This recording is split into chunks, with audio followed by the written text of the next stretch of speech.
Mukesh Kapila is a former director for emergency response at WHO and now a professor emeritus for global health and humanitarian affairs at the University of Manchester. And he was also the UN resident and humanitarian corridor for Sudan.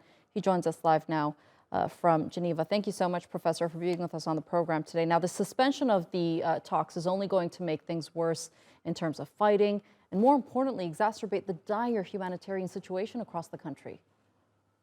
Well, to be honest, there has been no ceasefire. And maybe the fighting got reduced here and there for a moment in time. But look at what's happening in Khartoum and look at what is happening in Darfur and other parts of the country. So in reality, the suspension of the talks, whether or not it makes any difference, it remains to be seen. But you're absolutely right.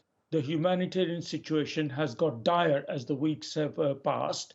And now, of course, the brutality of the fighting and the lack of any consideration for relief of the civilians and for assistance provided means that the situation is going to get worse and worse. So, to be honest, the question is whether or not these ceasefire talks, which clearly have not been effective, whether or not they are doing more harm than good.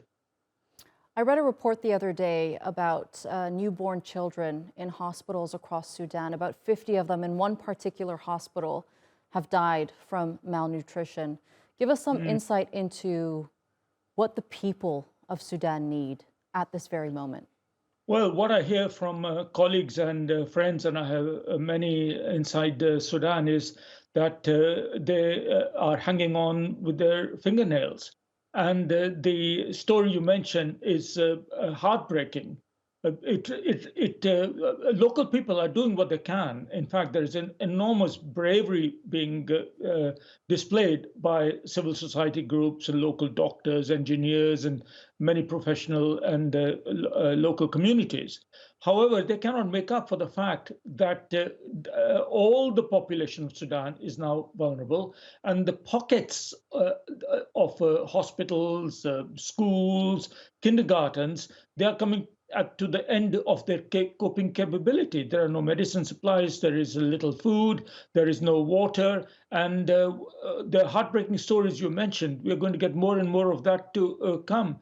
I think the best solution is for the people of Sudan is to get away from, if they can, from wherever the fighting is, and go out to either safer places if they still exist in Sudan, and certainly to become refugees. Of course, that's easier for me to say that and much harder for it to be put into practice because people are being preyed on even as they leave their homes and try and find something to eat or some safety.